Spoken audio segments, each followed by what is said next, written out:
All right, Larry Kruger here from the Pig and a Pickle Krug Show with a little 49er update. A lot going on in 49er land, lots of news, and we'll talk about it all coming up next. But first, we're brought to you by Pig and a Pickle, the best barbecue in all of Northern California. We're also brought to you by Marin Autoglass, marinautoglass.com. And we can't forget our good friends at Underdog Fantasy. Check the link in the description. Use the promo code Krug, and they will match you up to your first $100.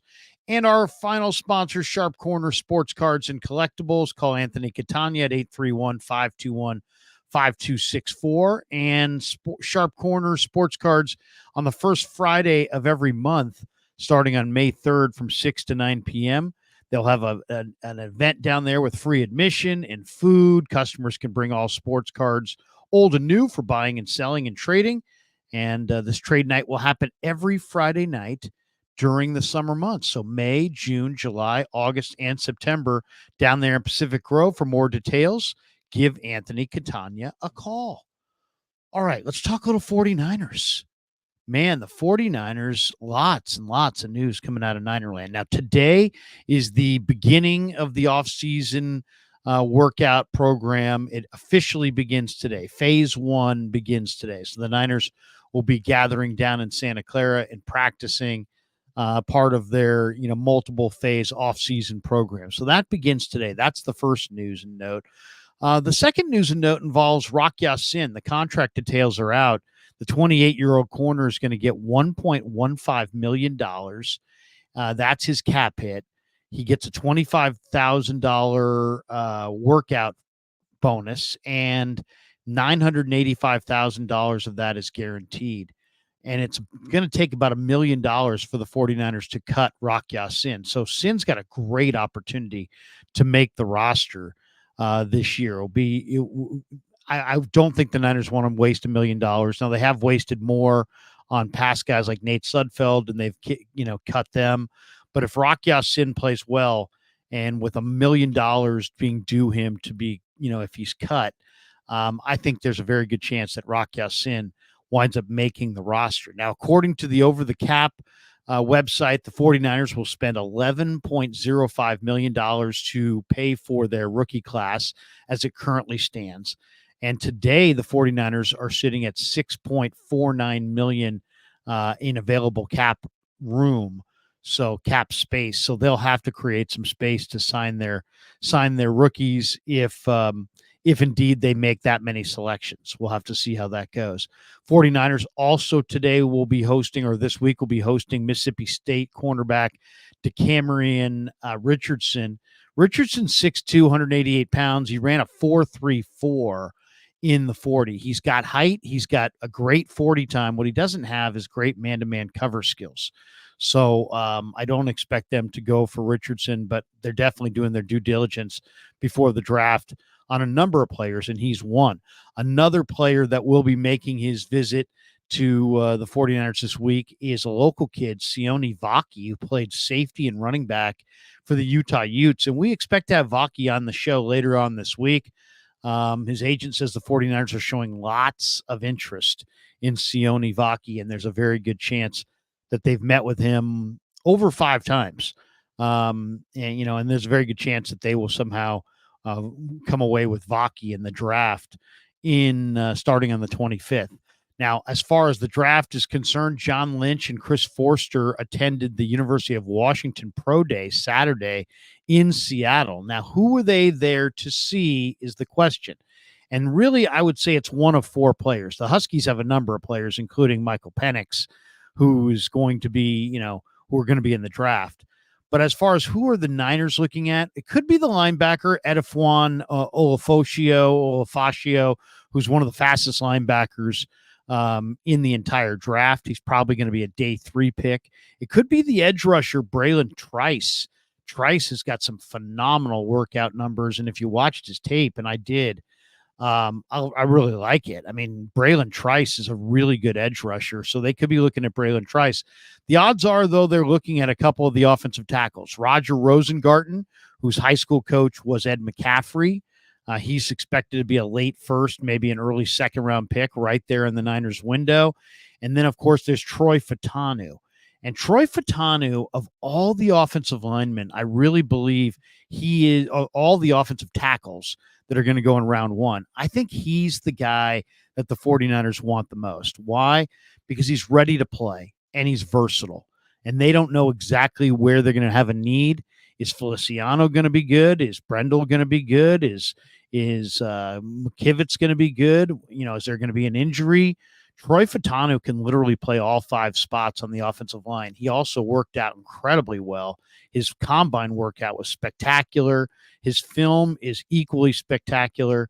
They would have to trade into the teens for Fautanu, but if they do trade up, he's probably the guy they're looking at if they're looking at an offensive lineman. Why? Because he's versatile. He can play the most spots, so they're covered in a number of spots. He's also ready to play right now. He's a plug and play guy. You could play him at, as I said, right tackle, right guard, left guard, center.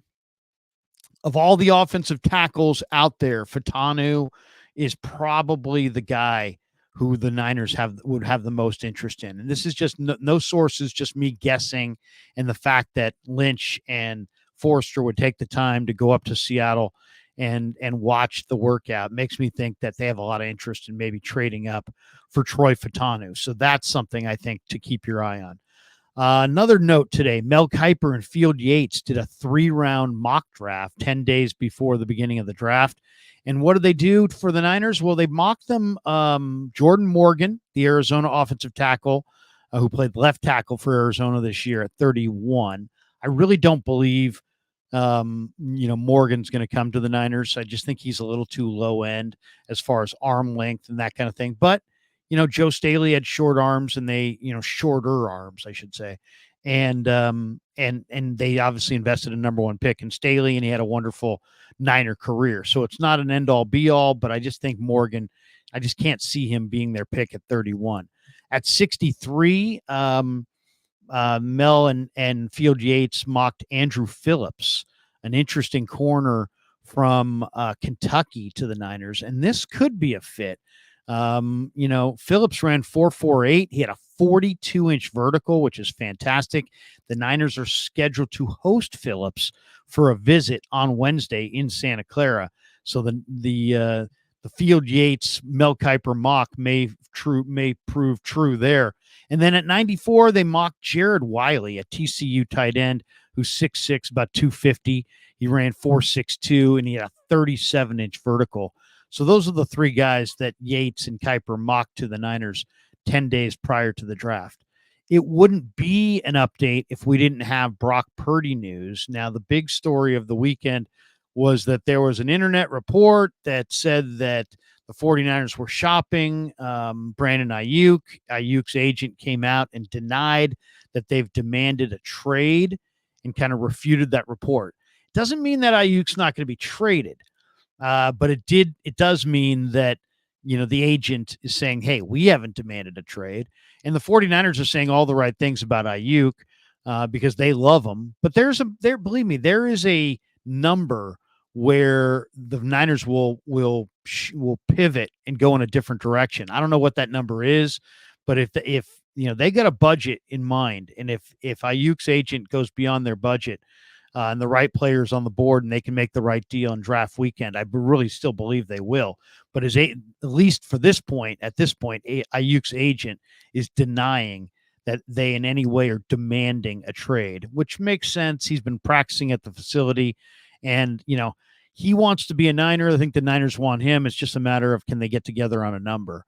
One other Aiyuk note, Brock Purdy held a kids football camp over the weekend at Levi's, and Cam Inman was there from the San Jose Mercury News, and he asked him about Aiyuk, and Purdy said the two have talked, that he'll always support Aiyuk, that contract negotiations are business, and that's above his pay grade.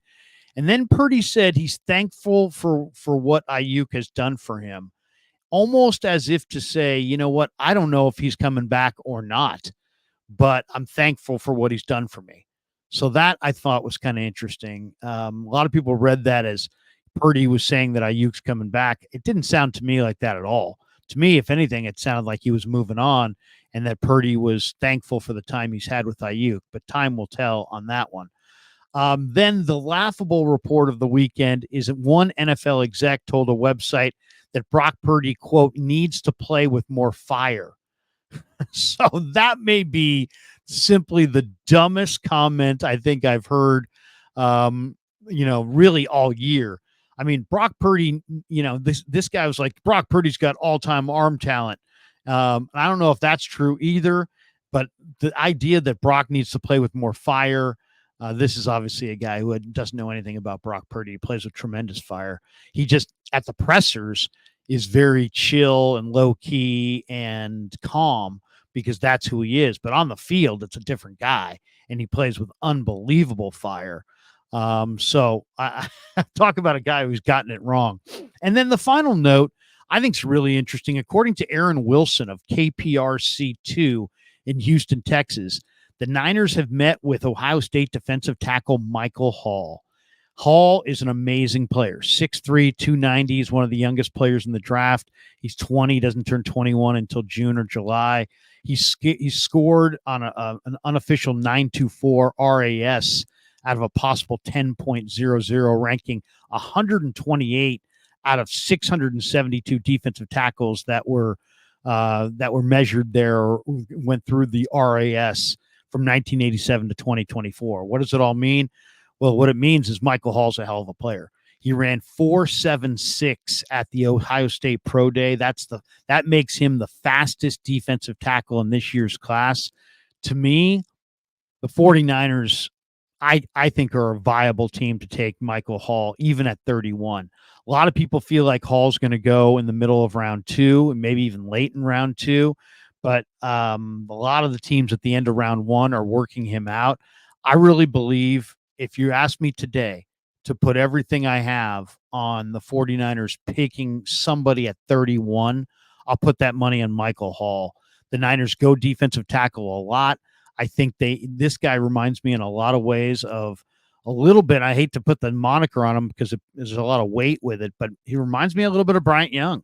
He's got great quickness, great strength, great motor, and played at a tremendous program. I think if Michael Hall's on the board at 31, I could see the Niners taking him at 31, maybe trading back a spot or two. But I think Michael, if you said to me, who's their guy, I think it's Michael Hall from Ohio State. All right. Thanks to Pig and a Pickle for being the title sponsor of the Krug Show. Thanks to all of our sponsors, and thanks to you guys as well for supporting the Krug Show on YouTube.